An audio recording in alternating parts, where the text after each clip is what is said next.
Welcome, dreamers, to another journey through time's hidden corridors. I am your guide through the dreaming historian, where ancient mysteries whisper their secrets to those who dare to listen. Tonight, we venture into the swirling fog of maritime legend, chasing the silhouette of a ship that has haunted sailors' dreams for centuries. The Flying Dutchman, a vessel said to sail forever, never able to make port, her masts cloaked in light, her captain condemned to the endless embrace of the sea. But this is more than a ghost story. It is a tale of defiance and fate, of storms both on the waves and within the soul. Through whispered accounts in logbooks, through poetry and paintings, and through the shadows of maritime memory, the Flying Dutchman has sailed across centuries, not just as legend, but as a mirror of our own timeless questions. Before we embark on this mystical journey, if these whispers from the past resonate with your soul, let your presence be known through a gentle like, and join our circle of dreamers by subscribing for more nightly journeys into history's hidden realms. Share with us,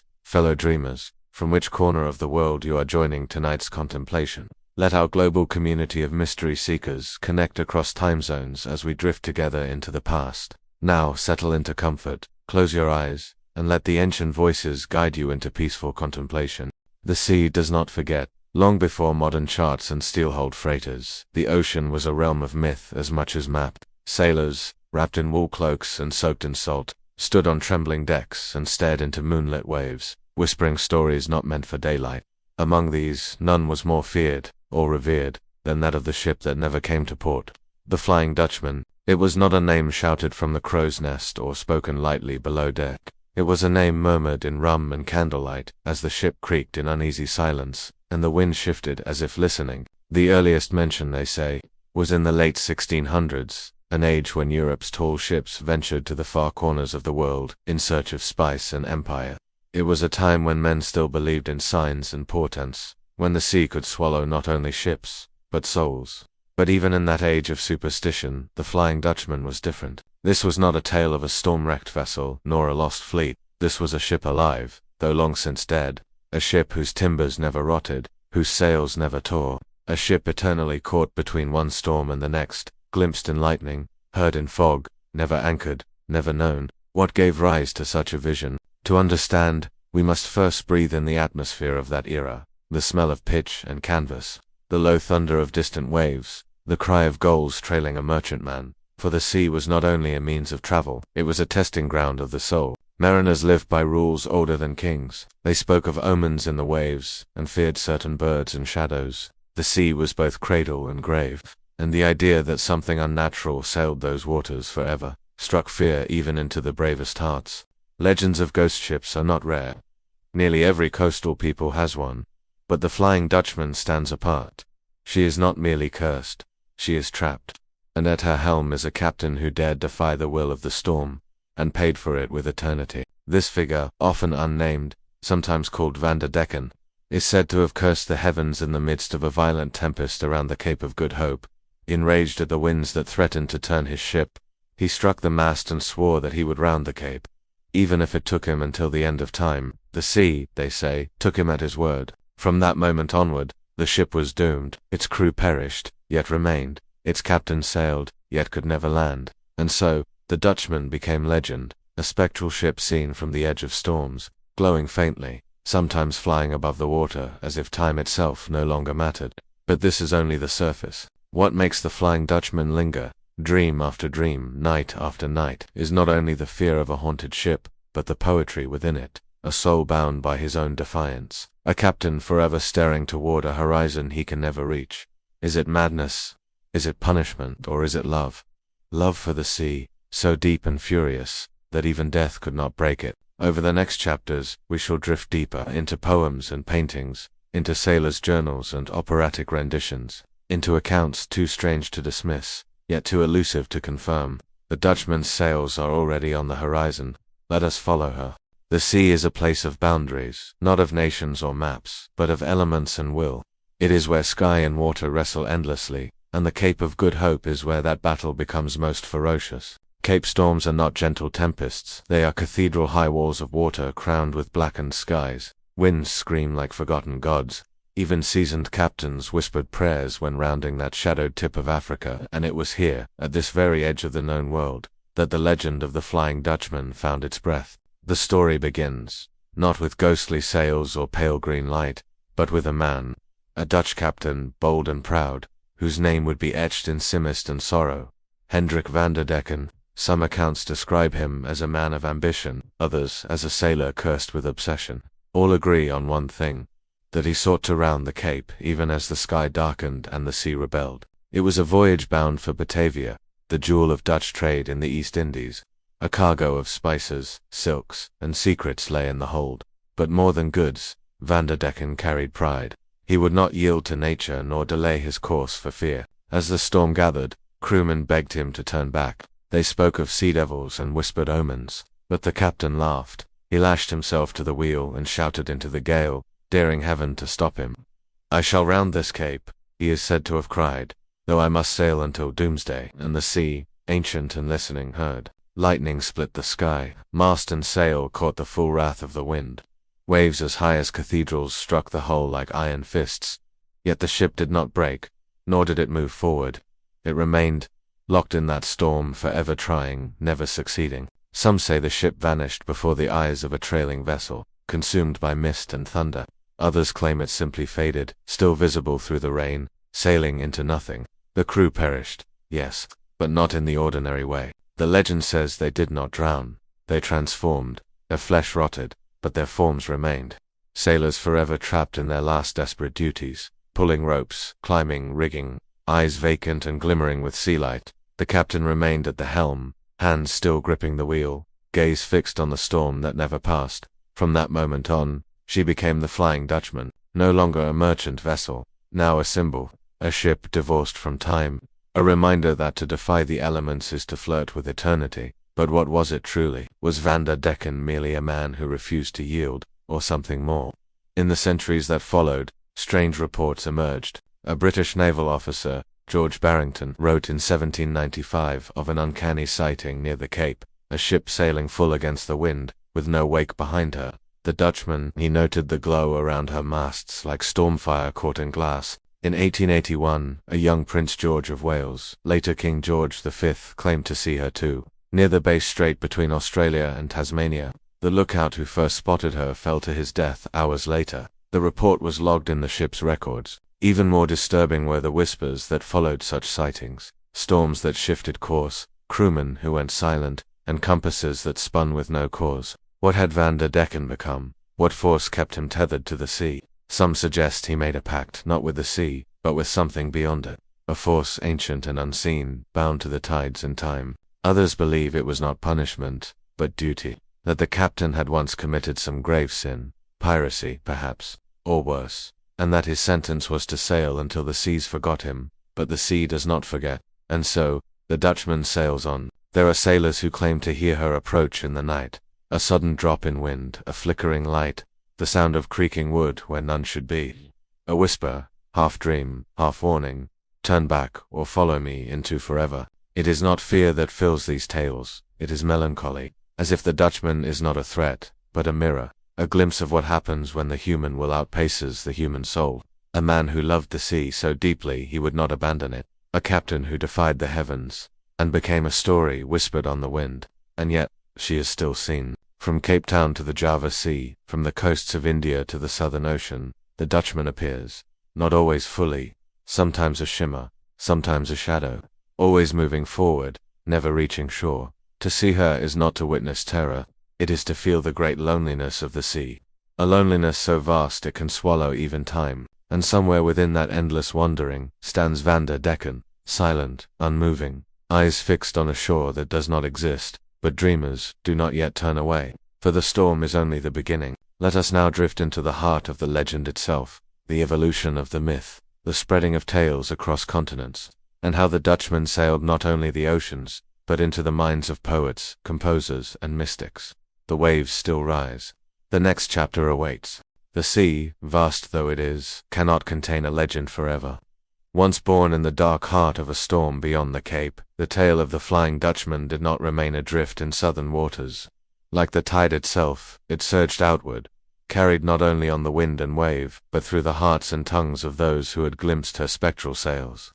A sighting here, a whisper there, a candlelit tavern on the Thames, where a grizzled boatswain recounts what he saw off Mauritius, a ship glowing like lightning, vanishing as suddenly as it came. A dim-lit cafe in Lisbon, where a merchant describes a dream of a ship that passed through his own, leaving no wake but the scent of salt and sorrow. Each account slightly different, but always the same ship, and always the same curse. By the 18th century, the Dutchman had become more than just a sailor's ghost story.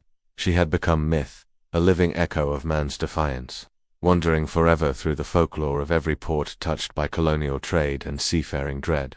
But myths do not sail alone. They dock in stories, poems, songs, each retelling both a mirror and a reshaping of what once was whispered over the creaking of wet timbers. The earliest recorded versions of the tale came through journals, logbooks of cautious captains, who had heard of the Dutchman and dared to write her down. In these pages, one finds curious contradictions. Some spoke of the ship flying above the water, others of her emerging from beneath it. Some said her sails were tattered, others full and glowing. The story was changing. As the Enlightenment brought science to the seas, the myth grew stranger still. Sailors who no longer believed in sea serpents still lowered their voices at the mention of the Dutchman. Even those who mocked the supernatural felt a chill when the sky turned black without warning. In these years, the legend took root in culture. A young poet named Thomas Moore, moved by sailors' tales, wrote verses alluding to a ghostly vessel trapped in eternal voyage. In 1821, British writer John Lydon published one of the first prose accounts of the Flying Dutchman, weaving seafaring lore with classical tragedy. The ghost ship, he said, could only be seen by the doomed, an omen of death. But the story did not end in Britain. German and Scandinavian sailors, trading along the same maritime routes, brought their own voices to the tale. In the north, they said the Dutchman had been a greedy trader who sold his soul to the sea in exchange for favorable winds. Others claimed he had committed an unspeakable act, mutiny or murder, and the gods of the sea would not allow him rest. In these northern tellings, the Flying Dutchman became less a man and more a symbol, a reminder that nature does not forgive ambition, that the ocean remembers every curse shouted into its depths. Yet it was not until the Romantic era, the age of Wagner and Byron, that the legend took on its most iconic form. In 1843, composer Richard Wagner gave the Dutchman a voice. His opera Der Fliegende Hollander, The Flying Dutchman, reimagined the cursed captain as a tragic hero, a man doomed to sail the seas unless redeemed by the love of a faithful woman. Here, the tale transformed from horror to heartbreak. Wagner's Dutchman was no longer merely a cursed soul. He was a metaphor for the eternal outsider, the seeker, the one whose passions had damned him. The opera was set not in the warm waters of the Cape, but in the cold fjords of Norway. Yet the spirit of the tale, its ache, its endless wind, remained. Audiences wept, not because they feared the Dutchman, but because they understood him, because in his endless search, in his longing to be seen, to be anchored, to be loved, they saw themselves, and so, the legend deepened. Painters began to depict the Dutchman not as a monstrous thing, but as a vision in the storm.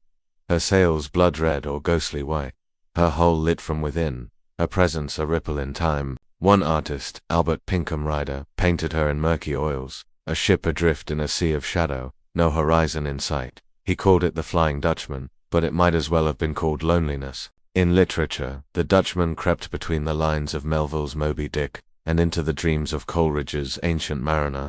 In each tale, echoes of that same windbound soul could be felt, a warning, a lament, a song in the key of eternity. And still she sailed. From the paintings of French surrealists to the notebooks of Soviet submariners, the Flying Dutchman remained, not anchored to fact, but to meaning, to the truth that we all, in our quietest moments, fear being lost, fear being unseen, fear sailing forever without harbor. So when sailors swore they saw her, cresting a midnight wave or shimmering on the edge of a typhoon, they were not merely imagining, they were remembering. The Dutchman is not a ghost of the sea, she is the ghost of ourselves. And now, as our own journey deepens, we shall sail alongside her more closely, into the hidden meanings within the myth, the philosophies it has stirred, and the strange truth that the longer we chase the Dutchman, the more we learn about the storm inside us. Her sails are full, the tide is rising. His name was whispered, not spoken, Van der Decken, in some tellings, Hendrik in others, cursed without even a first name, only the Dutchman, as if the man had become the ship itself. Indistinguishable from timbers and sailcloth, soul-bound to the wheel he once gripped in defiance. But who was he, truly? Was he ever real? Or was he merely the shape our imagination gives to defiance? To a soul that dared raise its voice above the roar of the sea? To understand the captain of the Flying Dutchman, we must walk a line between history and dream. The name Van der Decken appears in maritime records. Dutch East India Company captains who sailed under that banner.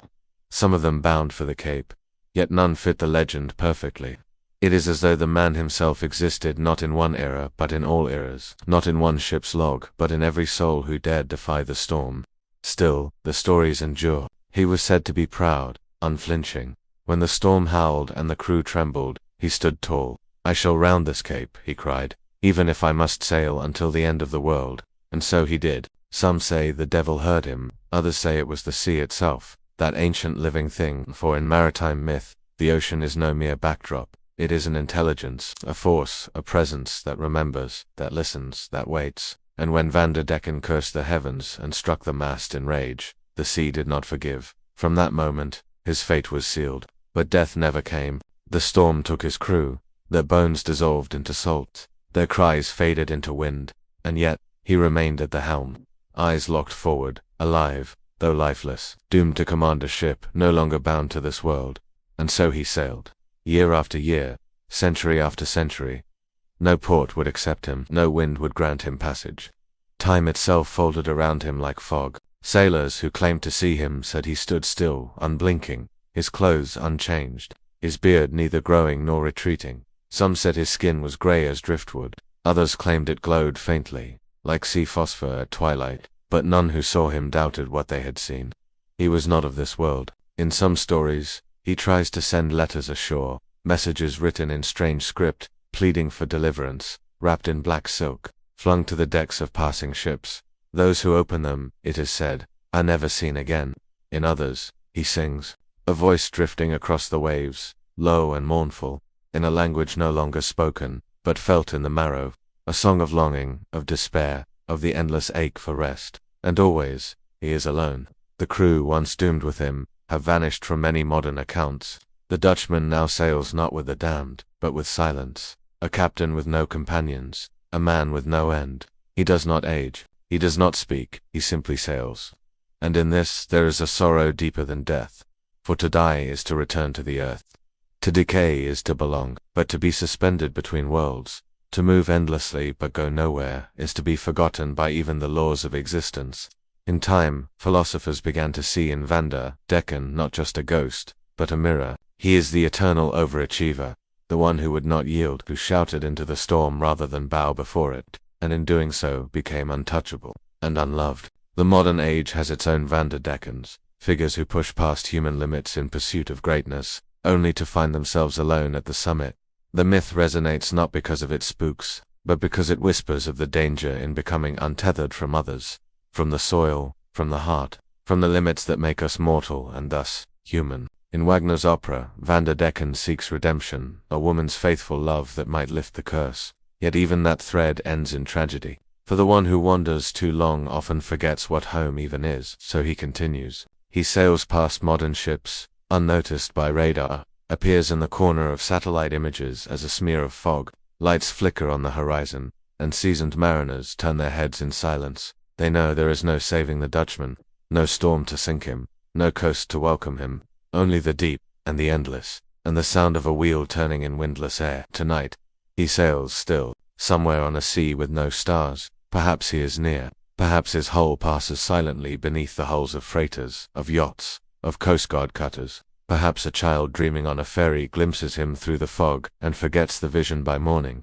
But he is there, watching, waiting, not for rescue, but for meaning. And as we continue this voyage into the ancient echoes of maritime mystery, we shall turn now to the sightings, real or imagined, that have kept the Dutchman's tale afloat. Strange events at sea, encounters that defy logic, accounts written in trembling hands by men who swore they saw something real, sailing just beyond the veil. The Dutchman draws near.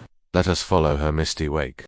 The sea holds many secrets, but some, it shows only to those who are looking for something else entirely. Through the centuries, there have been sightings, not legends, not poems, sightings. They arrive as notes in logbooks, quiet lines scribbled in the margins of otherwise routine observations. They appear as whispered recollections from retired mariners, whose eyes glass over when the subject turns to the strange things they once saw out on the water. And always, Always, the descriptions bear a peculiar similarity. Too similar to ignore, too strange to dismiss. They speak of a ship, pale, aglow, half-formed in stormlight, or drifting silently on seas that should have torn it apart. No wake behind her, no noise, only stillness, and eyes upon the water. One of the earliest and most frequently cited accounts comes from July 11, 1881, aboard the HMS Inconsta, then part of the British Royal Navy. A young midshipman named Prince George of Wales, later to be crowned King George V, was on a voyage near the Bass Strait, between Australia and Tasmania. At approximately 4 a.m., a spectral vessel was reported off the port bow. 14 men, including the prince, claimed to have seen it. A glowing ship, crimson with a light that had no source. She bore full sail yet moved with no wind. As she approached, she vanished, simply disappeared before their eyes. Hours later, the sailor who had first spotted the ship from the crow's nest fell to his death, slipping from the rigging without a cry. The entry in the ship's log, still archived today, reads with chilling clarity, "A strange red light, as of a phantom ship all aglow. As she came up on the port bow where also the officer of the watch saw her. 13 persons altogether saw her.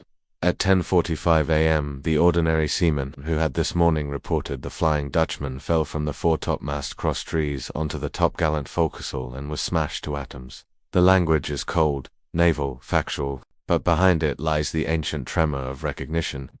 This was not merely a story told by sailors passing the time.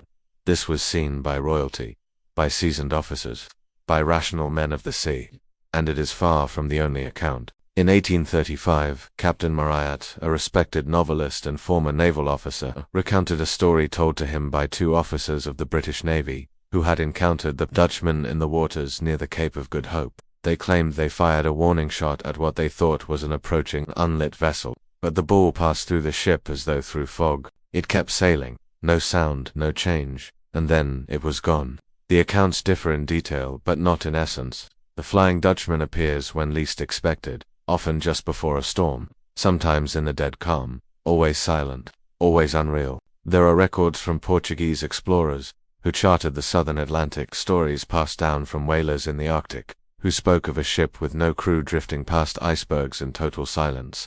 Even modern-day cargo ship captains, though more discreet, have described strange radar echoes, shadows where no vessel should be. One container ship captain in the 1970s, passing through the roaring 40s near the southern Indian Ocean, claimed that the radar showed a full vessel approaching at speed, but visual confirmation found nothing.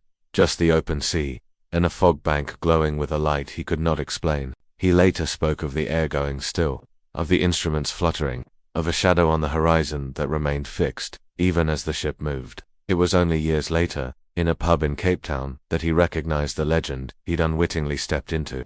Was it illusion, atmospheric reflection, or the glimpse of something caught between realms? Even scientists have tried to explain the phenomenon.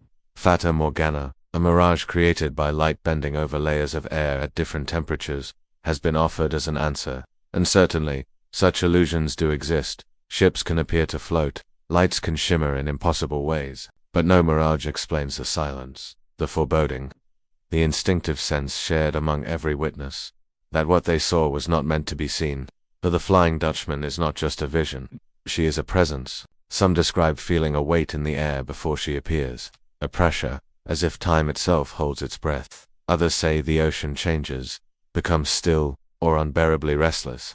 The winds behave strangely, birds vanish, and then, on the edge of vision, the ship, always at a distance, never near, never answering hails.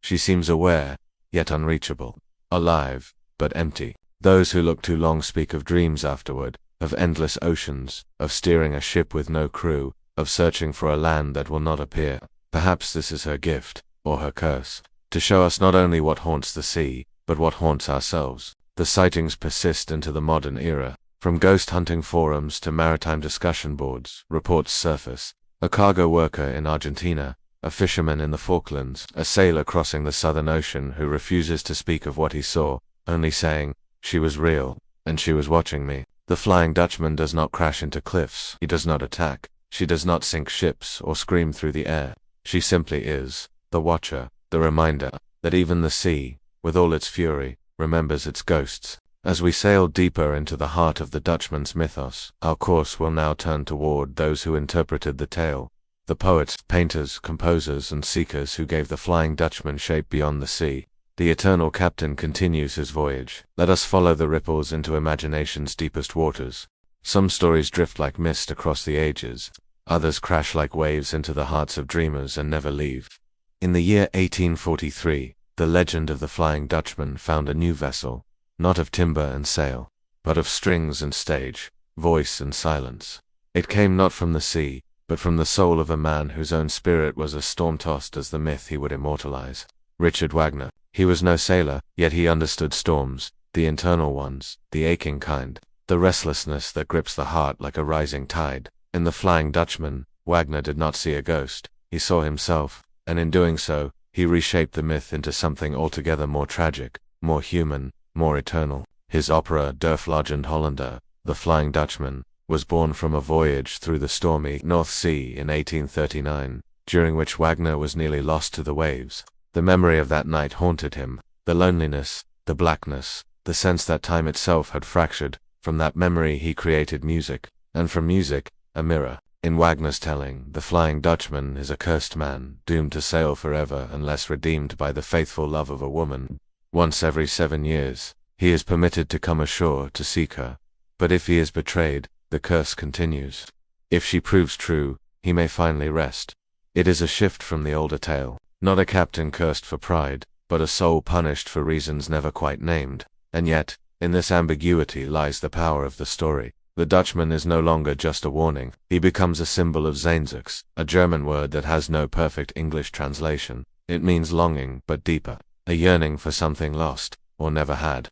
A homesickness for a place that may not exist. Wagner's Dutchman does not rage. He aches when he first steps onto the stage. He sings not of conquest or revenge, but of the unbearable weight of time. Die Frist ist, he begins. The time is up. It is a line soaked in sorrow. And so enter Senta, the woman destined to save or doom him.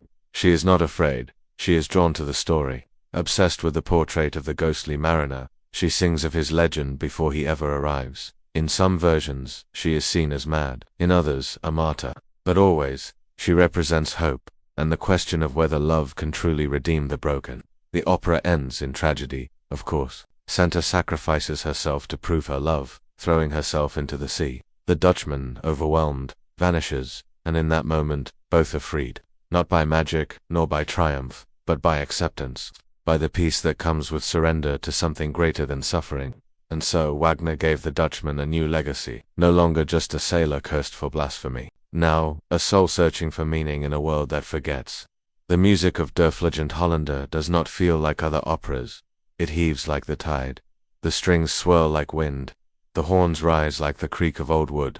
And always, beneath the surface, is a rhythm, like a heartbeat caught in a storm. Those who watch the opera speak of being carried away, not into fear, but into memory, into dreams of ships we've never seen, of loves we never held, of storms we never weathered, but somehow remember, because the Dutchman lives within us. That part of us that feels invisible, unheard, wandering through time in search of something that will name us, see us, still us. And Wagner understood. He understood the hunger for rest, the yearning to belong, the ache of the sea that never stills. The opera was not merely successful, it became legend. It inspired new generations of artists, writers, and thinkers.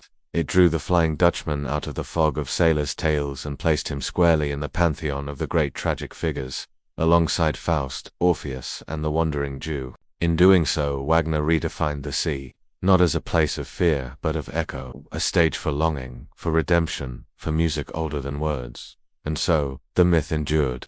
Through aria and overture, through candlelit performances and grand opera halls, the Dutchman sailed again, not across oceans, but across souls. Seen not by telescope or lantern, but by those whose hearts had known silence. To this day, Wagner's version of the tale is the most influential. It threads itself through film, through literature, through the melancholy chords of ballads sung by sailors far from home. It reminds us that beneath every storm is a story, and beneath every story, a question. Can love break the curse? Can longing be stilled? Can a soul lost to time ever return? As we continue our journey, let us now drift away from the opera house and back into the fog. into the sightings, yes, but deeper still, into the cultural memory that has made the Dutchman more than myth. We turn now to those who painted her image, who tried to capture the unseeable, and in doing so etched her into our world forever. The wind is rising, her sails glow in the distance. Let us follow. Some ships are remembered in records, some in songs, and some, like the Flying Dutchman, are remembered in shadow and light. To paint her is to attempt the impossible. How does one capture a ship that is always half hidden, a vessel not of wood and rope, but of sorrow, myth, and silence? And yet, many have tried. Across centuries, artists have dipped their brushes into the storm and pulled forth visions of the Dutchman that haunt galleries and minds alike. These are not mere illustrations, they are offerings, silent prayers to something unseen but deeply felt. Visions born not from observation, but from intuition, from dreams, from that uncanny place between memory and imagination. In these paintings, we do not see the world as it is, but as it feels when the Dutchman passes. Take, for instance, the brooding canvas of Albert Pinkham, the American symbolist painter whose interpretation of the Flying Dutchman remains one of the most evocative ever committed to oil. His ship does not cut sharply across the sea. It floats, like a memory, cloaked in murk and suggestion. The waves churn, yes, but they seem to do so without urgency, as though they have grown used to her passage. A soft glow rises from the hull, neither firelight nor moonlight, but something in between. The color of forgotten stories. There are no stars, no crew, only silence and motion. Ryder's work was not created to please the eye, it was created to speak to the soul, and the Dutchman, in his vision, is not a monster, she is a question, one with no answer. Other artists followed. In the 19th century, Gustav, famed for his haunting engravings of Dante and Milton, turned his eye toward the sea. His woodcut of the Flying Dutchman is stark, swirling, celestial. Clouds roil like curtains, waves leap like beasts, and through the chaos sails a ship, her sails tattered, her hull skeletal, her course unwavering. In S hands the Dutchman is cosmic. She does not belong to this earth. She navigates not oceans, but the space between the known and the unknowable. Then there are the marine painters of the Romantic era, who saw in the Dutchman not fear, but sublime beauty. Ships cast in moonlight, caught in the stillness before the storm. A single red sail against a gray-green sky. Lightning touching a mast that seems untouched by time. In these works, the Dutchman becomes the embodiment of nature's contradictions, motion and stillness, power and restraint, permanence and ephemerality. One of the most striking images comes from an unknown Baltic painter, a watercolor preserved in a small museum in Tallinn, Estonia. It shows a ship floating not on the sea, but within it, her reflection more real than the vessel itself. The sky is purple-black. The water is glass, and on the deck stands a lone figure in crimson, his face turned away. No name is signed, no date is given, yet the painting endures. It is said that sailors would visit it before long voyages, lighting candles and placing coins before the frame, not as tribute to art, but as a pact with whatever force the painting stirred. Because to paint the Dutchman is not to illustrate her, it is to invite her, to become the seer, the one who glimpses what others cannot. And it is not only on canvas that she appears. In etchings, she is more skeletal lines like bones, sails like spider webs. In stained glass, she becomes something divine, a cathedral of wind and driftwood. In tattoos she takes root on skin, a ward, a symbol, a secret. Even in the modern age, digital artists attempt to render her in pixels. Some use fractals, recursive patterns that echo endlessly, as though the ship is born from time itself. Others depict her emerging from screens of data, like a ghost in the machine. Yet even now, no image captures her entirely, because the Flying Dutchman is not one thing, she is 1,000. She is the storm and the silence. She is the path not taken, the apology never spoken, the love that sailed too far and never returned. She is the shape of regret when we dare to remember. And so, each painting is an act of remembrance.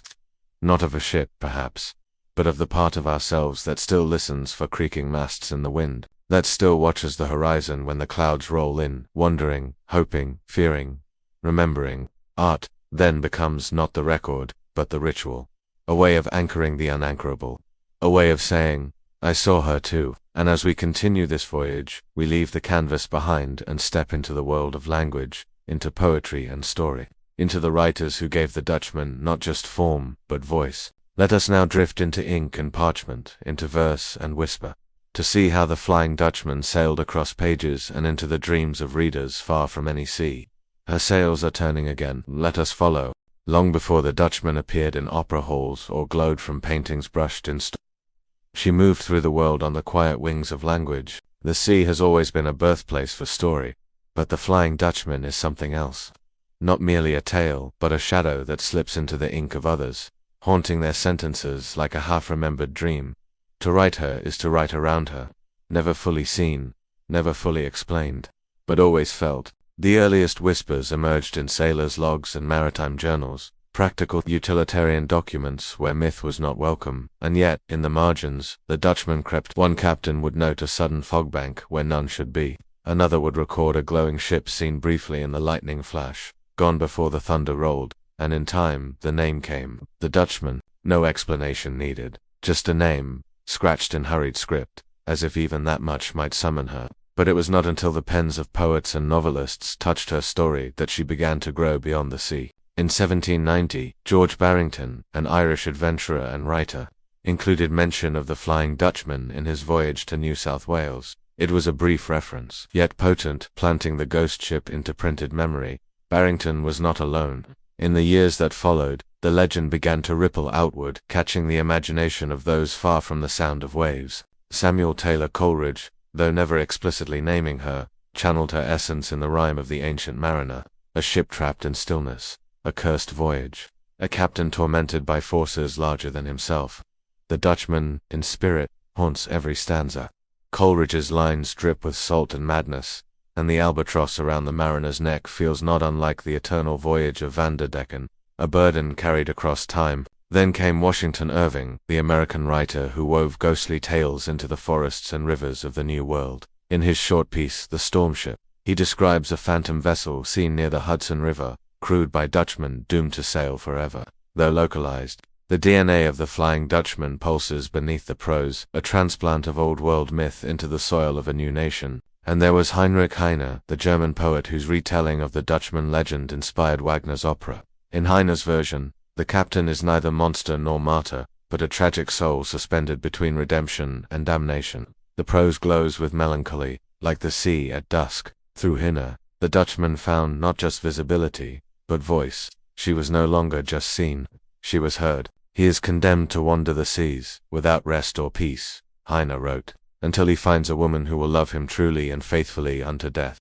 The Dutchman's story became a parable, not of punishment but of hope twisted into sorrow. Others followed. Walter Scott, Edgar Allan Poe, Jules Verne, each circled the tale in their own way. Poe, especially, danced on the edge. In MS Found in a Bottle, a nameless narrator finds himself aboard a mysterious ship lost in time, where stars move strangely and death means nothing. The Dutchman is not named, but she is felt. As always, even modern literature has not escaped her wake. In Gabriel Garcia Marquez's The Handsomest Drowned Man in the World, a dead stranger washes ashore and changes the consciousness of a village. Though not about the Dutchman, it echoes her mystery. The idea that one presence, adrift and silent, can carry entire histories within it. In Cormac McCarthy's The Passenger, the sea becomes metaphor again. For loss, for things unspoken, for what cannot be explained. And always, the image of a ship appears. What is it about this vessel that refuses to sink? She is not a villain, not a beast, not even quite a warning. She is a question, and the best writers have always known. Questions haunt us longer than answers. To write of the Dutchman is to write of longing, of silence, of the space between what we see and what we remember. Her story slides between the lines, hides in footnotes, waits in the white of the page. And always, the same theme emerges. A ship that cannot land, a captain who cannot die, a voice carried in the sea spray, calling not for rescue, but for remembrance. In recent decades, the Dutchman has even slipped into unexpected genres. Science fiction authors describe spacecraft adrift in the void, uncrewed, unsignaled, doomed to drift forever, and they call them Dutchmen. The legend has transcended its sails. She is now a symbol of isolation, of obsession, of the soul's refusal to rest. And the ink continues to flow. Writers, knowingly or not, echo her rhythm, that slow pacing, that suspended time, that horizon that never grows closer, because we all, in our way, carry the sea within us. And somewhere, on that internal tide, the Dutchman sails, As our journey deepens, let us now step into the shadows between history and haunting, the accounts too strange to name, the strange lore carried by seers and wanderers, the whispers of immortality that cling not just to ships, but to those who sail them. For the Dutchman is not the only one who walks forever. Others, too, have been cursed to wander. The waves remember, and they are not alone.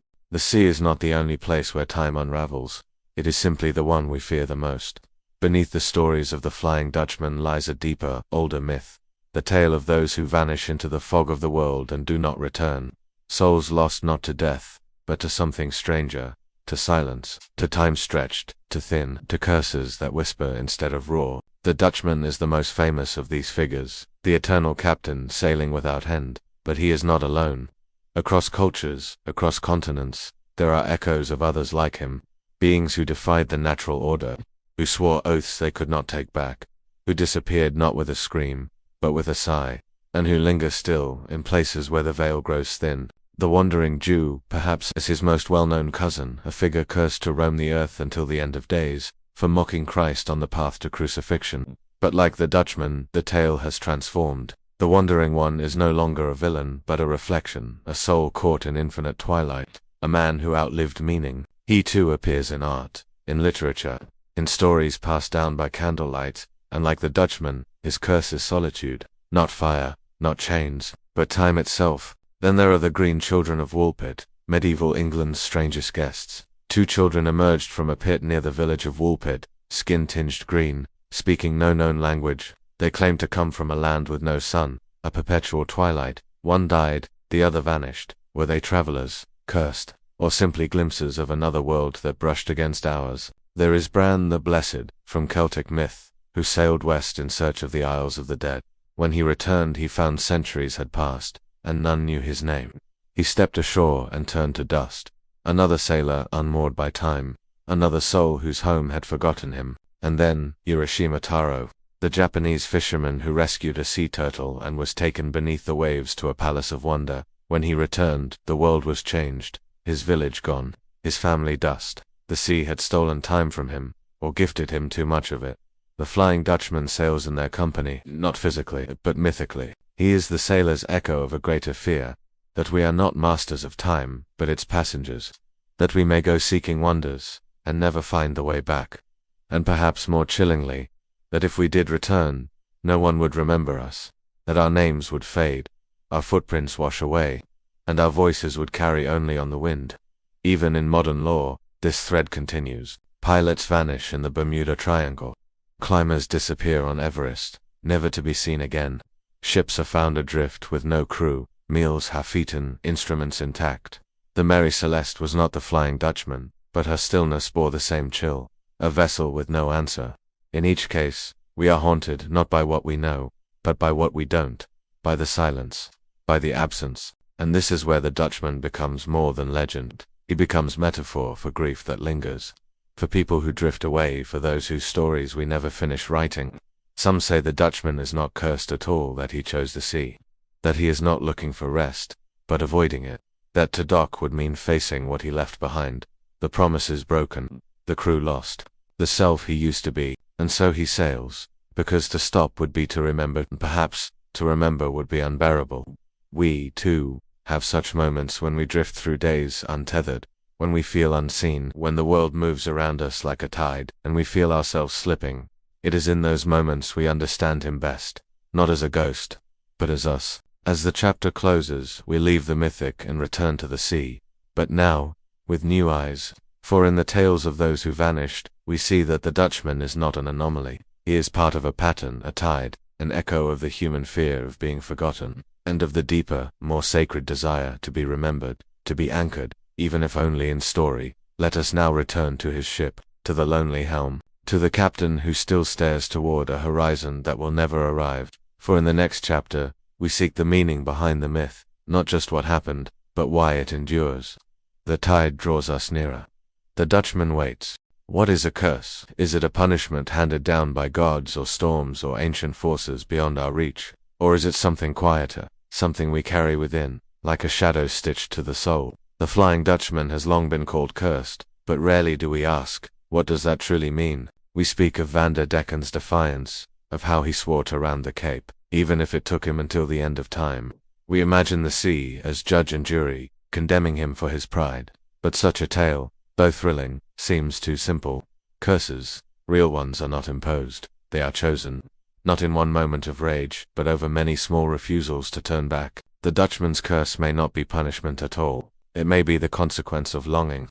To yearn for something so deeply, land, legacy, love, that one forgets to rest, forgets to stop, and so he continues. Not because he must, but because he cannot remember how not to. This is the curse beneath the waves. Not thunder or fire or supernatural judgment, but repetition. Endless passage through familiar waters. Endless approach toward a horizon that never changes. Endless hope that the next landfall will be the one. But the sea plays a strange trick. It gives the illusion of progress. Waves roll, sails billow, the compass spins, and yet, the destination remains always out of reach. In this, the Dutchman becomes not a warning, but a metaphor for our own lives. How often do we sail toward something, only to realize we are circling? How often do we tell ourselves just a little further, just one more voyage, just one more year, hoping to arrive, only to find the winds have betrayed us? There are those who say the Dutchman's ship has become his body, that he no longer knows where the captain ends and the timbers begin.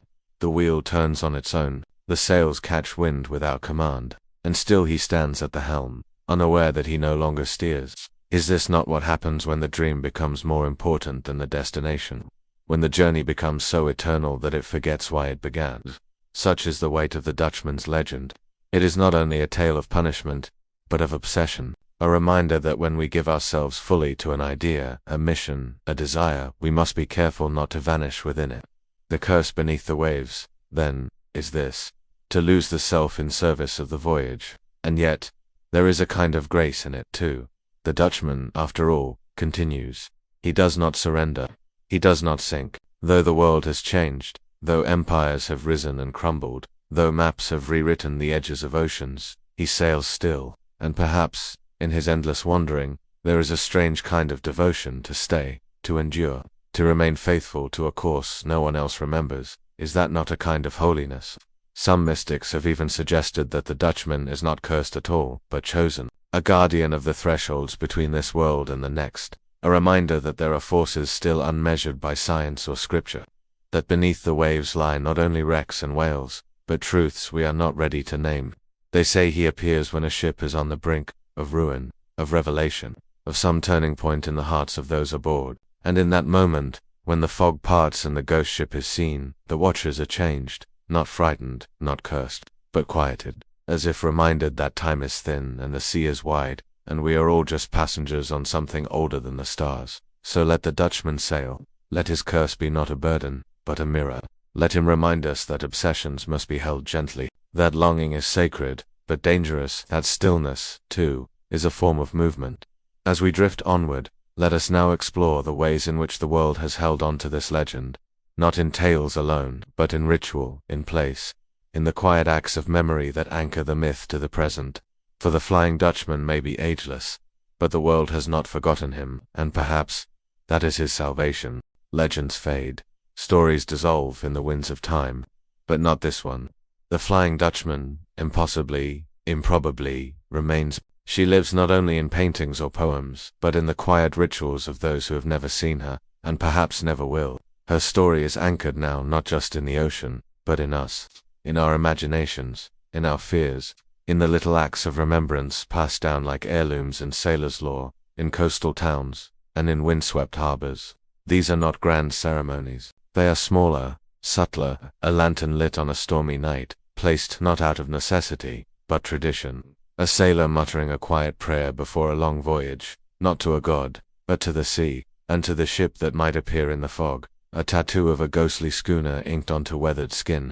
A tale whispered to children about a captain who loved the sea too much to ever leave it. These are the rituals that keep her alive. In Cape Town, at the edge of the African continent where the legend was born, old mariners still speak of the Dutchman as if she is real. Some claim their fathers, or their fathers' fathers, saw her masts rise in the lightning strike off the coast.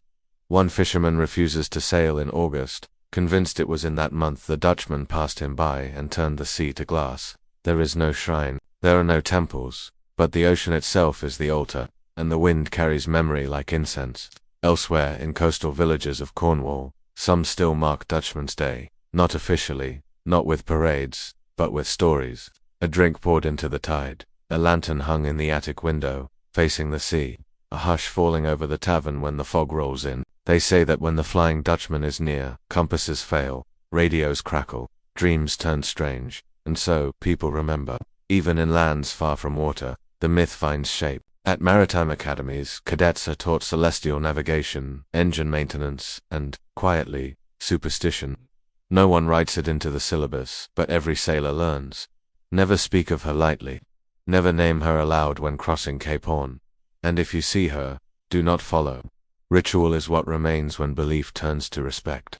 In the modern era, she has taken new forms. There are theaters named after her, opera festivals held by the sea, ending with Wagner's sorrowful overture, model ships crafted with sails of pale silk and hulls of charred oak, displayed in homes as talismans. And in these forms, the Dutchman has become more than myth. She is memory made visible. In Amsterdam, a contemporary sculptor created a monument titled The One Who Waits.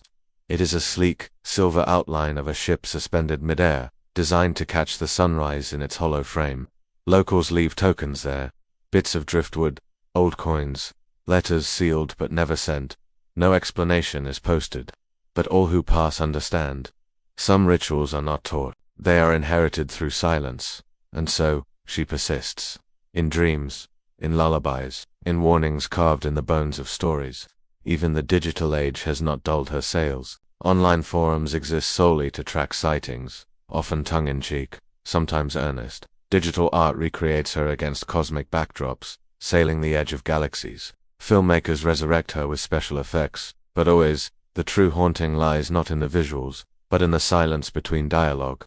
Because to feel her is to understand something primal, that we all, in some way, long for home, and fear we will not find it, that we all sail on waters of our own making, and that sometimes, the journey is longer than we expected. The rituals endure because they serve as anchors. They remind us that myths are not merely old, they are eternal. That even in an age of satellites and smartphones, there are things we do not name aloud, that some stories should not be measured, only felt. As we drift onward, we turn now to the other side of remembrance, not the rituals of reverence, but the whispers of those who have claimed to see her in our own time. Yes, even now, even in our modern world of radar and realism, there are those who swear the Dutchman still sails. Let us now enter their stories. The lights are dim, the fog is near. We like to believe the world has been mapped, that with satellites circling overhead and fiber optic cables stretching beneath our oceans, there are no mysteries left at sea, that every wave has been counted, every current charted, every ghost exorcised by the glow of modern light. But the sea remains, and so does she. The Flying Dutchman has not vanished with time, she has only become more elusive. In the age of sonar and screen, she has taken two subtler appearances, not less frequent, but less believed, and yet she is still seen. These modern sightings, often dismissed by logic and laughed off in daylight, persist like soft echoes in the digital fog. In 1983, the crew of a Soviet research vessel in the southern Indian Ocean reported an unidentified ship appearing on their radar during a dense, unnatural fog bank. The ship moved without trajectory. It vanished, reappeared, then was gone. The technician who reviewed the footage said there was a coldness in the air that made no sense, as if the ship were draining time. Officially, nothing was logged. Unofficially, a radio operator reportedly carved a strange sigil into the wall of the communications room and abandoned the sea altogether. In 1997, a yacht en route to South Georgia Island sent a distress signal reporting a collision course with unknown vessel. By the time a nearby ship arrived, the sea was empty. The fog, thick and golden in the sunset, parted just long enough to reveal nothing but still water. The sailor, alone and trembling, spoke only one phrase. She was not touching the water. The incident remains unexplained. In online communities, sightings are scattered like breadcrumbs. A Danish freight captain posted anonymously about a ship that mirrored his own. Every movement, every shift in speed, duplicated precisely on the horizon. Through binoculars, he saw no crew, no markings, just pale sails glowing in pre-dawn light. The mirage lasted over an hour, then vanished when the sun broke the sky. Another, a retired Japanese oceanographer, told of sonar anomalies, phantom shadows beneath the surface in perfect ship-length symmetry, always drifting, never rising, as if a ship were sailing just under the skin of the sea, watching from below. Even satellite images have offered their riddles. In 2011, a curious distortion appeared off the coast of Namibia. Analysts called it a data glitch, but amateur sleuths overlaid the anomaly with 19th-century maps, and found it matched the last known coordinates of a recorded Dutchman sighting from 1860. A coincidence, perhaps? But what is legend, if not coincidence made sacred? Then there is the digital whisper network, forums, subreddits, private groups, where sailors, dreamers, and believers gather. They share coordinates, compare notes, trade theories like prayers. Some claim the Dutchman sails not just through space, but through time, that those who see her do not witness a ghost, but a ship from another moment, a fold in the world, a ripple of what once was, or what might be. Some speak of time slips, of a kind of memory glitch in reality. One moment it is clear, the next she is there, whole, silent, watching, and others believe she is no longer a ship at all, but a presence, a force that appears in many forms, a shimmer in the sky, a low sound on the open water, a pressure on the chest while sleeping aboard an anchored vessel. They call her the signal of the deep. They believe she comes to those near the edge, emotionally, physically, existentially, that her appearance is not warning, but invitation, to surrender, to vanish, to join the crew that no longer ages. In these stories, the Dutchman is no longer just a vessel, she is a threshold, a place where reality wears thin and time forgets how to behave. And yet, despite all these tales, there is no proof, no clear image, no solid evidence, only stories. Always stories. And perhaps that is the most haunting part, that in this world of information, of data and clarity, the Flying Dutchman still eludes, still resists being captured, still slips through the cracks like a dream half remembered. Maybe she is real, maybe she is imagination, but maybe she is a symbol we carry, collectively, of something we cannot name, of loss, of longing, of a journey with no harbor. As we leave this fog-bound realm of modern sightings, we now sail into the soul of the myth, into the questions she asks of us. Why does she remain? Why do we keep her alive? Let us seek the answers in deeper waters, the waters of philosophy, memory, and the human spirit. The stars are faint, the sails are full, and the Dutchman is near. Not all ships sail on water. Some drift inside us, silent, steady, timeless. They do not creak or groan. They do not rise and fall with the tide. Instead, they stir in the quiet spaces between memory and desire, between the longing to arrive and the fear of what waits ashore. The Flying Dutchman is such a ship. She exists not only in legend, but in the corridors of our inner world. A myth, yes, but also a mirror. What begins as a maritime tale becomes something far more intimate the moment we ask ourselves, not who was Van der Decken, but when have I, too, refused to turn back? For each of us has stood at the helm of something, a decision, a loss, a silence that stretched too far. We have all sailed forward into storms, driven by something we cannot name, unable or unwilling to yield. And in that persistence, noble or foolish, something of the Dutchman wakes within us. He is the soul's eternal voyager, the part of us that will not rest, that cannot let go, that whispers, just a little further even when the way is dark. To carry that part is not always a curse. Sometimes, it is a gift. It is what keeps us seeking beauty, connection, meaning. But if left unmoored, if cut off from the harbor of others, it can become a kind of drifting, a loneliness so vast it forgets how to speak its name. This is the truth beneath the myth. The Dutchman is not a monster. He is yearning. We recognize him in ourselves. Because his journey is our own, we feel him in the moment we walk away instead of staying. In the letter we never sent. In the apology we rehearse but cannot speak. In the love we carry, still glowing, long after the one it was meant for has vanished beyond the horizon. And so the ship sails on, not in storms alone, but in quiet moments. A flicker of doubt before sleep.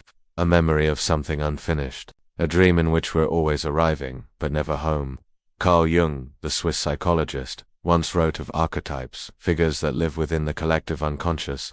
The shadow, the hero, the eternal wanderer. The Flying Dutchman fits all three. He is the shadow, the part of us we deny, yet carry. He is the hero, persevering, despite time and tide. And he is the wanderer, not lost, but in motion, always in motion. What does it mean, then, to welcome him? To let the Dutchman into our inner sea? It means accepting the parts of us that do not heal quickly, the questions without answers, the aching that lingers even when the wound has closed.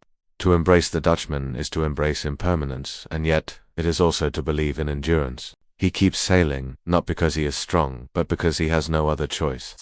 And in that quiet compulsion we find a strange comfort, that even in sorrow we are not alone, that even the cursed have their compass, that the soul, like the sea, cannot be broken, only reshaped.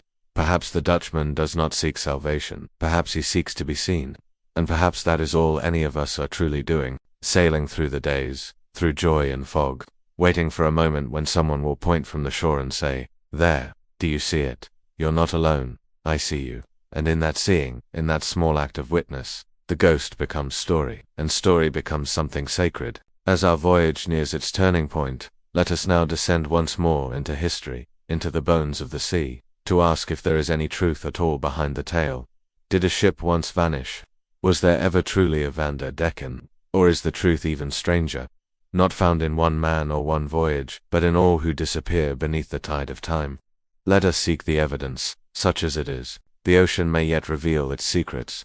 Every legend begins with a fragment, a name carved in wood, a ship never returned, a storm remembered by no one but the sea.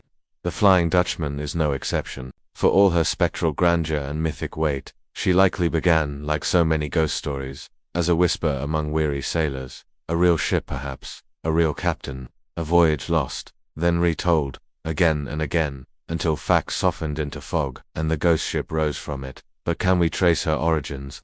Can we find, among the ledgers and weather-worn charts, the bones of the ship that once was? Let us begin with the man whose name echoes through the centuries, Van der Decken. The name is Dutch. Literally, it means of the deck, a fitting title for a man said to be forever lashed to his ship's helm. In historical maritime records of the 17th century, particularly those of the Dutch East India Company, there are mentions of several captains bearing similar names. None, however, match the exact contours of the legend. There is one figure, Bernhard Fock, who sailed for the VOC, the Verenigd Oostindische Company, in the early 1600s. He was known for record-breaking voyages between the Netherlands and Java, so swift they were whispered to be powered by the devil's wind. Some say his ship, the Dave Liegend Hollander, the Flying Dutchman, earned its name from this speed. He sailed too fast, too confidently, and when he vanished on a return voyage, the legend took root. It may be that this was the seed, a man defying the limits of his age, a ship that dared too much, a name already etched in whispers, now carried by waves into eternity. And yet, no definitive proof binds Bernhard Fock to the supernatural myth. There are no curses in the ledgers, no red ink that says, "Doomed," only silence. Another thread leads us to the treacherous Cape of Good Hope, a graveyard of ships. Hundreds, perhaps thousands, have been lost in its swirling gales and unpredictable currents. Among them, one vessel might have inspired fear strong enough to birth a tale, perhaps one that was seen moments before wrecking, to vanish instead, perhaps one that never returned, and was assumed by survivors of other wrecks to have been taken. But there is no singular wreck we can call the Flying Dutchman, no shattered hull on the ocean floor, no journal wrapped in oilskin washed ashore, only fragments. In 1740, a French chronicle, titled Des Histoires tragiques de la mer, recorded a tale of a ship caught in a storm that refused to sink, seen drifting long after its supposed demise. In 1790, as mentioned earlier, George Barrington logged the Dutchman as lore among sailors. In 1823, the British Navy included her in its official collection of maritime superstitions. By then she was not an event, she was an institution. And therein lies the mystery.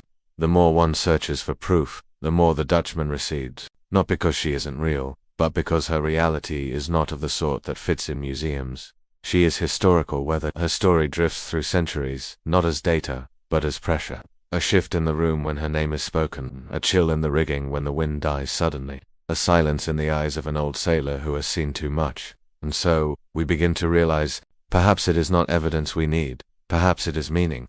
The Flying Dutchman exists because she must, because something in us believes that pride has its price, that longing can last beyond death, that there are ships, and people, who go too far into the deep, and are never quite able to return. We tell the story again and again not to remember what happened, but to remind ourselves of what could, that even now, in our age of engines and algorithms, there are things that slip between the cracks, things that science cannot anchor, that history cannot decode. that language cannot fully name. The Flying Dutchman is one such thing, a truth not of fact, but of feeling.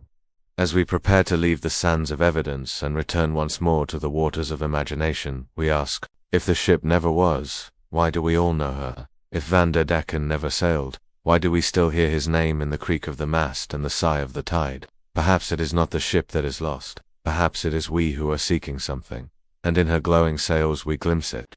Let us now set our course toward those final truths, to what the Dutchman means, to sailors, to storytellers, to seekers of quiet in the tempest. The final chapters await. Legends do not live this long without a reason. They do not cling to coastlines for centuries, nor sail silently through the tides of imagination, unless they carry something deeper than story. The Flying Dutchman is not sustained by spectacle, not by fear or thrill, but by resonance. She sails still because we need her to, not as a ghost, not as a curse, but as a vessel for something we cannot speak in daylight. Why, after all this time, do we still whisper of the Dutchman? Why do we still glimpse her, if only in dreams?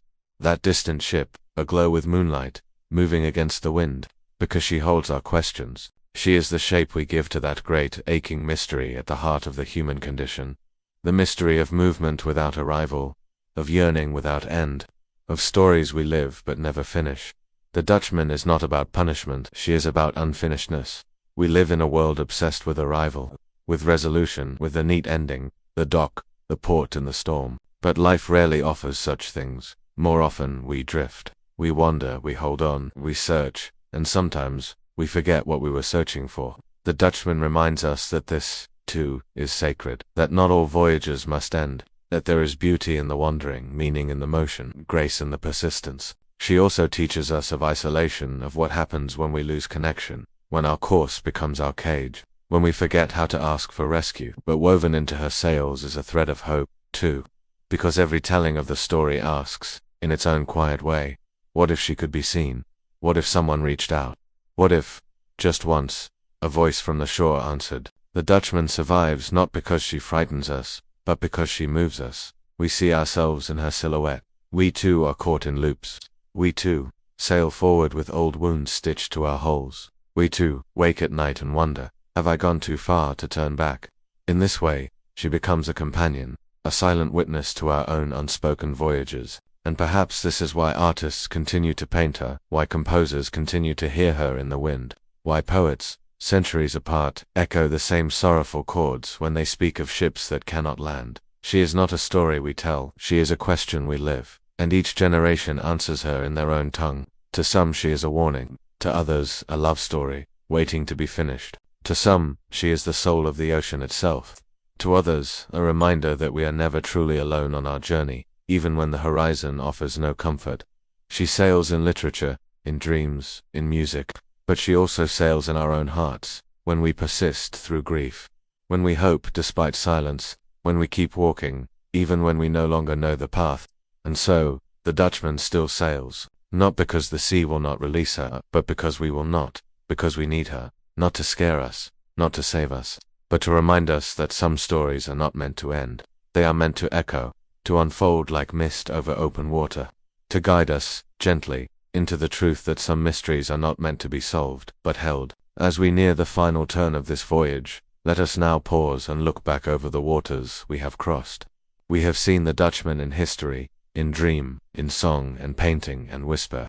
We have followed her into fog, into silence, into myth. Let us now steer toward shore, not to end the journey, but to honor it. The final chapters wait like a lighthouse in the mist. She has passed, whether seen by the naked eye or felt only in the chambers of memory. The Flying Dutchman has moved beyond the bow of our contemplation. And now, as we drift in the still waters behind her, we ask not who she was, or where she went, but what she leaves behind, because every ship leaves a wake, and every story, a shadow. In the stillness that follows her, we begin to feel it, not fear, not sorrow, but something quieter, recognition, as if the sea has exhaled, and in that breath we sense something ancient, not spoken, not explained, but understood. We have journeyed with her across centuries, through storm and silence, through opera and myth, through brushstroke and sonar. We have traced the edges of her legend, and found them mirrored in ourselves. And now, in her wake, we ask, what remains? The answer is not in relics, no barnacled figurehead recovered from the deep, no journal preserved in a chest. There is no museum that can contain her, because the Dutchman leaves behind something more intangible. She leaves behind presence, a lingering awareness that somewhere, just out of sight, something watches, listens, sails. It is the hush that falls when fog rolls over the sea. It is the silence in a room when an old story is retold. It is the pause before a storm, not dread, but reverence. The wake she leaves is emotional, mythical, sacred. It moves through time like a tide, touching each generation differently. For the mariner, she is a talisman, a reminder that the sea is older than ambition. For the artist, she is muse, a floating cathedral of metaphor and longing. For the dreamer, she is companion, proof that endless seeking has a form. And for all of us, she is a question made visible, a ship that asks, have you drifted too long? Do you remember where you were going? And if you could rest, would you? These are not questions of fear, they are questions of tenderness. Because in her we see not punishment, but patience, not torment, but testament. She endures. And in doing so, she teaches us that not every voyage must end in certainty. That sometimes, to sail on is its own kind of grace. And what of the captain? He too remains. At his wheel, at his vigil, not pleading, not cursed, simply there, like memory, like longing, like the part of the soul that never sleeps. Some say that every sighting of the Dutchman brings change, a shift in the wind, a change in course, a silence that softens the heart. It may be so. Others believe that to dream of her is to be marked, not with doom, but with depth. That those who carry her story are destined to search, not for land, but for meaning. Perhaps this is why she persists. Because she is not about arrival. She is about the sacred art of continuing, of remaining in motion when the world would have you still, of honoring your course, even when the stars go dark. And now, as we stand in her wake, we do not mourn her, we bow to her. For she is the song of the sea's memory, and we, for a moment, have remembered it. Let us carry that memory with reverence. Let us honor the voyage. Let us turn now toward the final chapters, where contemplation replaces pursuit, where myth dissolves into stillness, and the Dutchman fades into the dream from which she came. There, in the hush of history's twilight, we will say goodbye. Or perhaps not goodbye, only farewell for now. Long after the sails disappear and the horizon folds closed like a wound in the sky, the sea remembers. It remembers everything. It remembers the weight of each ship that crossed its surface, the names of every sailor who whispered into the wind, the first time Van der Decken shouted his vow into the storm, and the silence that followed. The sea remembers, not as we do, with pages and dates, but with rhythm and breath. And within that memory, the Flying Dutchman sails still, not in the surface currents, where the world's eyes rest, but in the deeper, slower tides, where myth and salt swirl together like ink in water, where time flows, not forward, but in circles, where one cry of defiance might echo for centuries. Because the sea does not forget. It holds the ghosts of ships, the shadows of stars once used for navigation, the voices of mothers calling from the cliffs, the prayers of those lost to depth and mist.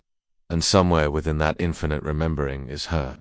Her masts may not be seen, her hull may never scrape sand again, but she moves just the same, in the tide, in the fog, in the breathless hush before dawn. She is the memory of all those who were never found, of all the voyagers that never returned, of all the promises made at sea and broken on land. And yet the memory is not bitter.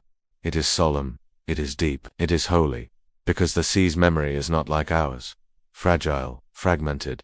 It is whole. It contains even the things we forgot, the stories we buried, the grief we never named. The Dutchman is part of that wholeness now. She is no longer just a ship. She is remembrance embodied, and in remembering her we remember the weight of stories, the sacredness of mystery, the importance of carrying something without needing to explain it. There is power in that, for in a world obsessed with proof, with evidence, with clarity, the Flying Dutchman asks something else of us. Can you remember something even if you never saw it? Can you honor a truth that wears no name? Can you feel the echo and trust it means something? And we can, because we are made of echoes too. Each of us is stitched from stories not our own, from lullabies hummed before we were born, from histories carved into our bones by ancestors we never met. We carry myths the way sailors carry stars, not because we understand them, but because they help us steer. And so the Dutchman lives, not because of facts, not because of fear, but because of faith. Faith in the unseen, faith in the meaningful, faith that some ships, some stories, deserve to be carried forward, even if we never reach their shore. And the sea, older than every empire and softer than every sorrow, carries her gently. She makes no judgment. She tells no one where the Dutchman sails next. She only rocks her in the cradle of forgetting, and remembers for us what we are too busy to recall. As we approach the quiet shores of this journey, let us listen one last time, not for answers, but for the song beneath the waves, the one that never ends, the one that sounds like sails in the wind and silence in the heart. The sea remembers, and because she does, so do we. Beyond the reach of tide and trade, perched upon a forgotten cliff where the rocks breathe mist and time moves slowly, stands a lighthouse. Its flame no longer guides vessels to harbor, its signal, long since unregistered on maritime charts, but still, it shines. Night after night, its lonely beam sweeps across the dark waters, not seeking to warn, but to witness, to remember. They say a watcher lives there, or perhaps waits there, an old soul, or a young one made old by solitude. No one remembers when he arrived, or if he ever truly did. Some say he was once a sailor, others say he was born of the lighthouse itself, shaped from salt and silence and the first stories spoken aloud to the sea. He does not speak often, but when he does, he speaks of her. He calls her the drifting cathedral, the one with no anchor, the soul of the storm. He keeps no logbook, he writes no reports, but every night, at the hour when the wind changes, he lights the lamp, even if no ship sails near, because she might pass. And if she does, someone must see her, not to warn her away, not to name her, but to acknowledge her, to affirm that her long, aching voyage is not unseen, that someone remembers, that someone is looking, and perhaps that is what the lighthouse has always been for. Not for ships of this world, but for ships like hers. For the Flying Dutchman, a signal not of danger, but of witness. The watcher has seen her, he says. Once, only once, she came through the fog like a thought, like a sorrow remembered. Her sails were full, though there was no wind, and in the quiet that wrapped the cliffs like wool, she did not groan or cry. She simply moved, slowly, steadily. He did not wave, she did not turn, but for a moment, the light touched her decks, and he saw the glint of eyes, not empty, not cursed, only watching back, and then she was gone. Since that night, he has kept a lamp burning, not because he hopes she will return, but because she always does, in her own way, in the creak of the tower at midnight, in the low moan of wind through the stone, in the way the stars ripple when the fog rolls in without a sound. She is presence, she is passage. She is the echo of the human need to be seen, even in the darkest waters. And so, the watcher waits, not for salvation, not for answers, only to witness the sail that has not furled in centuries. And perhaps this is what we are all doing, in our quiet moments, becoming lighthouses, keeping vigil, offering light not to save, but to honor, to let the lost know they are not forgotten, to let the wandering know that someone sees them, and in that seeing, perhaps there is peace. Perhaps even the Flying Dutchman, passing such a light, feels if only for a moment less alone. As we near the final stretch of this voyage, let us follow that beam one last time, into the reflections, the meanings, the gentle wisdom the Dutchman offers to those willing to drift with her. The storm has passed, the sea is calm, the soul is ready. There is wisdom in the wandering, but only if we listen. The Flying Dutchman, that spectral ship adrift on endless seas, has no doctrine, no dogma, no declaration. She teaches not with commandments, but with presence, with silence, with the echo of sailcloth flapping in a wind we cannot feel, and yet her lessons remain. They drift into us like sea mist, light but persistent, impossible to hold yet impossible to forget. They arrive when we least expect them, when we're alone, unsure, at a turning point, and suddenly, we remember her, the ship with no harbor, the captain with no shore, the voyage with no end, and in remembering her we begin to see what she offers. First, the lesson of persistence without destination. In a world obsessed with arrival, with achievement, the Dutchman whispers a gentler truth, that not all paths must lead somewhere, that some journeys are sacred simply because they continue. She does not dock, but she does not stop. She moves, not because she must, but because she is. In this, she reminds us that being is sometimes enough. Second, the lesson of unspoken grief. There is sorrow in her story, not loud, not theatrical, but quiet and endless, a longing unfulfilled, a hope that flickers even in the heart of the storm, and still she sails. She does not ask to be freed, she does not cry out, she simply carries the grief, gently, respectfully. She teaches us to hold our own sorrows not as weights, but as currents, not to drown in, but to move with. Third, the lesson of the watcher. Whether it be the lighthouse keeper, the stargazer, the poet, there is always someone watching the Dutchman, and she teaches them something. 2. That sometimes the most important role is not to change the course of the lost, but to witness it with dignity. To say, I see you, I do not turn away. There is healing in being seen. There is grace in seeing. Fourth, the lesson of acceptance. The Dutchman has, in many tellings, given up the struggle. She no longer resists the tide. She no longer curses the storm. She moves with it. In this, we are reminded that surrender is not the same as defeat, that there is a time to let go, to release the need for answers, and simply become part of the sea. And finally, the lesson of mystery as medicine. We live in a time that hungers for certainty, but the Dutchman remains uncertain. She slips through radars, defies history, resists explanation, and yet, her story soothes. Because we do not always need to know, we do not always need to name. Some things, like love, or grief, or purpose, are better felt than defined. The Dutchman teaches us to leave space for wonder. These are her gifts, not found in treasure chests or torn sails, but in the quiet transformation that happens when we let a myth speak to us, when we stop demanding answers and instead sit by the shore, listening. For the Dutchman is not a threat, she is a companion. For all who have felt adrift, for all who have waited in vain, for all who have loved without return, hoped without reward, voyaged without map, she sails ahead of us, showing that such a life is still a life, that such a soul still shines. And perhaps that is the deepest lesson of all, that even those unmoored still matter, that even in endless motion, there is meaning, that even in silence, there is song. As we prepare to say farewell, let us do so not with sadness, but with reverence. The Flying Dutchman has carried us far, not only across the oceans of myth, but deeper, into the waters of ourselves. And there, in the still pool of reflection, we find her final gift, the promise that even the most lost are never truly gone. Not if someone remembers, not if someone listens. Let us now bring this voyage home, not to an ending, but to a gentle close. The sea is calm, the sails have stilled, the final light beckons. Now, in the hush that follows, we come to the shore of the soul. The sea stretches behind us, wide, endless, dream-stained, and before us lies only the soft sand of stillness. The voyage is not ended, but it has settled. And we, the dreamers, sit quietly at the edge, looking back, not in sorrow but in awe. For what began as a legend, the Flying Dutchman, the ship that sails forever, has become something more, a vessel not of ghost stories, but of remembrance, a reflection of the human heart's most tender contours. She is still out there, of course, somewhere, moving through fog, or through time, or through us. But now we understand, we are not chasing her, we are accompanying her. She sails not ahead of us, but within us, a thought that lingers, a silence we carry, a mystery that wraps itself around our tired hearts and says, you are not alone. And now, as the waves gently curl toward our feet, we let go of the story, not to forget it, but to let it live on without us as it always has, because the sea does not need us to watch it to continue, because some dreams continue even when the dreamer sleeps.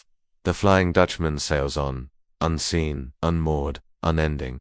She asks for no shrine, no statue, no proof, only this, a moment, a whisper, a light left burning in the dark. For those who still wonder, for those who wait, for those who cannot say why they still sail, there is peace in the drifting, there is grace in the longing, there is beauty in not arriving. So let her pass, let her glide into the fog once more, let the sea receive her, and let your soul carry the echo, gentle, sacred, eternal. You have journeyed far, dreamer, you have listened well. Now close your eyes, let the tide of sleep carry you. Let the last light of the lighthouse guide your breath. The ship has passed, the sea remembers, and you are home.